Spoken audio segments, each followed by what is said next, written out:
जय जगन्नाथ। मु सुचित्रा महापात्र। मो यूट्यूब चैनल को समस्त को स्वागत। वीडियो को शेष पर्यंत देखिए, भल लगिले लाइक करिवे, शिक्षक शिक्षयित्री बंधु माननकु शेयर करिवे। मोर जदि किछि त्रुटि रुहे तेबे संशोधन निमंते कमेंट देबे। मो यूट्यूब चैनल को प्रथमरु सब्सक्राइब करि नथिले प्रथमे सब्सक्राइब कर देबे। आसंतु शिशु बाटिका 3 प्रथम और द्वितीय श्रेणी को नहीं लेसन प्लान टी लिखिची, जहाकू आमे कहूचे मल्टीग्रेड लेसन प्लान। तारीख 21/4/2025 सोमवार। श्रेणी शिशु बाटिका 3। आमर 9टी कलम अच्छी। पीरियड, समय, विषय बा प्रसंग, विकासर दिग बा दक्षता, मुख्य धारणा, शिक्षण फलाफल बा एलो, सीजी बा एलो, शिक्षण कार्य बा एक्टिविटी आउ टीएलएम। प्रथम पीरियड 6:30 रु 6:45 प्रार्थना। द्वितीय पीरियड 6:45 रु 7:30 स्वास्थ्य और परिष्कार परिच्छन्नता, विकासर दिग, शारीरिक विकास, मुख्य धारणा, वर्ज्य वस्तुर निष्कासन पर सर्वदा डस्टबिन व्यवहार, शिक्षण फलाफल, वर्ज्य वस्तु निष्कासन पर सर्वदा डस्टबिन व्यवहार करें।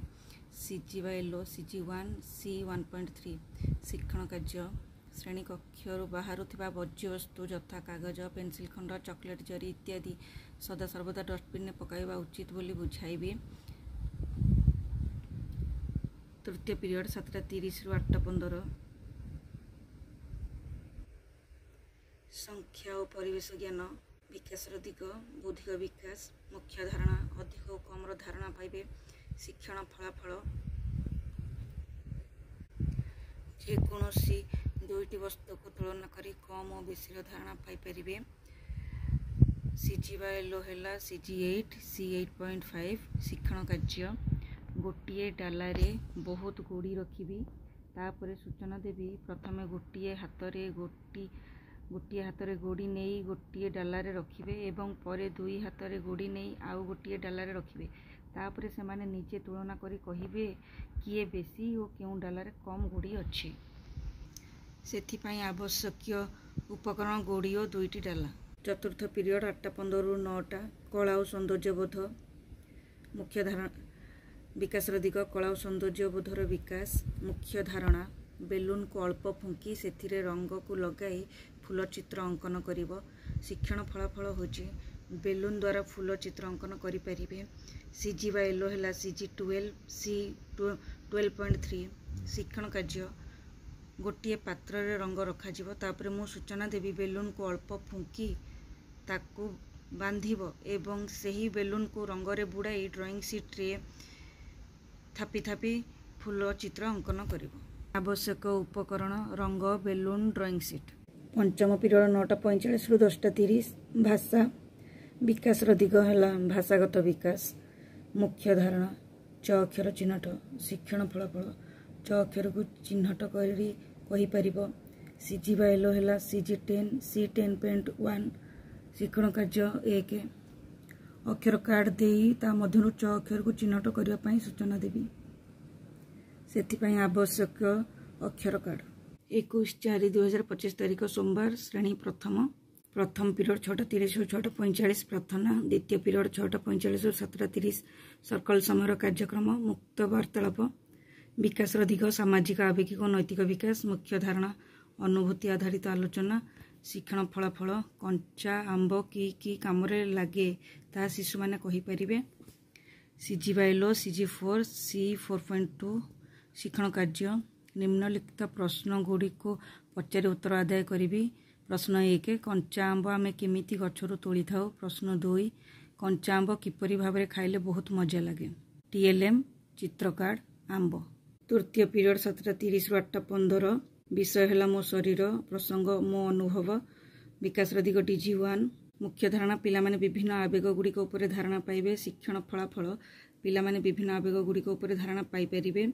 सीजी बा एलो है HW 3.7 कार्य, शिक्षण कार्य 1 चित्र पठन करेंगे। शिक्षण कार्य 2 मूषा बिलेई खेल मु खेलाइबी। से आवश्यक जिनस है चित्र फर्द आ इमोजी कार्ड। चतुर्थ पीरियड 8:15 रु 9टा विषय मो शरीर, प्रसंग चाल खोजा, विकास दिग है डीजी 2 मुख्य धारणा है चित्र माध्यम गपटी को बुझे एवं लिखित अक्षर को अनुमान करेंगे। शिक्षण फलाफल चित्र माध्यम गपटी को बुझीपारे और लिखित अक्षर को अनुमान करें। सीजीवाइल है ECL 1.3.2 शिक्षण कार्य 1 है शिक्षार्थी मानन को शरीर संपर्कित गल्प कहबी एवं शरीर विभिन्न अंश चित्र कार्ड रखी जो अंशर नाम मु कहबी से चित्र कार्ड को खोजिकी मत देखाइबे से आवश्यक उपकरण गल्प कार्ड और चित्र कार्ड। पंचम पीरियड 9:45 और 10:30 विषय मो शरीर प्रसंग तुम पाखरे किए विकास दिग DG3 मुख्य धारणा वस्तु गुड़ी को 3टी लक्षण यथा रंग आकृति एवं आकार आधार रे तुलना करिब। शिक्षण फलाफल वस्तु गुड़ी को 3टी लक्षण आधार रे तुलना करि परिबो। CGL है IL 3.5 शिक्षण कार्य 2 विद्या प्रवेश कार्य पुस्तिका कार्य फर्द 14, 15 और 16 पृष्ठा 14, 15, 16 कराइबी। विद्या प्रवेश कार्य पुस्तिकार शिक्षण कार्य 1 पिला माने केवल पाख और दूर कही उत्तर देवाक सूचना देवी यथा प्रश्न है तुम ठारू कलापटा केते दूर, तुम ठारू टेबुल केते दूर, तुम ठारू झरका केते दूर। ये उपकरण है श्रेणी कोठरी थिबा विभिन्न वस्तु। 21/4/2025 सोमवार श्रेणी द्वितीय 6:30 और 6:45 प्रथम पीरियड प्रार्थना द्वितीय पीरियड 6:45 और 17:30 विषय है मौखिक भाषार विकास प्रसंग बेलूनवाला विकास दिग DG2 मुख्य धारणा अंगभंगी सह कविता आवृत्ति शिक्षण फलाफल अंगभंगी सह कविता आवृत्ति करें। CGYL है ECL 5.3 B शिक्षण कार्य 1 बेलूनवाला कविताटी को मु पिला मानक सहित अंगभंगी सह कविता आवृत्ति करी से आवश्यक उपकरण कविता पोस्टर। शिक्षण कार्य 2 बिंदु को जोड़ी बेलून तैयारी करेंगे एवं से बेलून को रंग देवे पेंसिल रंग ड्राइंग सीट। तृतीय पीरियड 17:30 8:15 डिकोडिंग प्रसंग है कहल देखी विकास दिग DG2 मुख्य धारणा कविता संबंधी प्रश्नर उत्तर कहिबे मात्रायुक्त शब्द पढ़िबे एवं लिखिबे। शिक्षण फलाफल कविता संबंधी उत्तर कहि परिबे मात्रायुक्त शब्द पढ़ी खातारे लिखिपारे।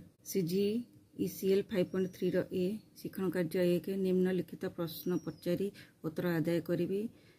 प्रश्न 1 किचिरी मिचिरी शब्द क्यों चढ़ई करे। प्रश्न 2 आम घर को क्यों पशु जगी थाए। शिक्षण कार्य 2 सप्ताह 2 दिवस 5 कार्यफर्द पृष्ठा 11 कराइबी से आवश्यक TLM कविता चार्ट चित्र कार्ड भाषा कार्य पुस्तिका पृष्ठा 11। चतुर्थ पीरियड 8:15 9टा विषय गणित प्रसंग चित्र को चिन्हिबा विकास दिग DG3 मुख्य धारणा द्विमात्रिक आकृति को चिन्हट करेंगे। शिक्षण फलाफल द्विमात्रिक आकृति को चिन्हट करें। CGYL ILM 5.25 शिक्षण कार्य 1 गणित कार्य पुस्तिकार सप्ताह 2 दिवस 5 कार्यफर्द पृष्ठा 19 कराइबी आवश्यक गणित कार्य पुस्तिका। पंचम पीरियड 9:45 10:30 परिवेश प्रसंग है कहल देखी विकास दिग चिंतन शक्तिर विकास हम मुख्य धारणा विभिन्न स्वर को शुणी पशुपक्षी चिन्हट कर।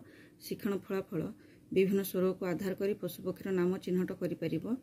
CGYL IL 5.1 शिक्षण कार्य मु विभिन्न पशुपक्षी परी शब्द करी पिला माने चित्र कार्ड मध्यरु पशुपक्षी नाम कहवा सहित चित्र देखाइबे से आवश्यक TLM पशुपक्षी चित्र कार्ड बा चित्र।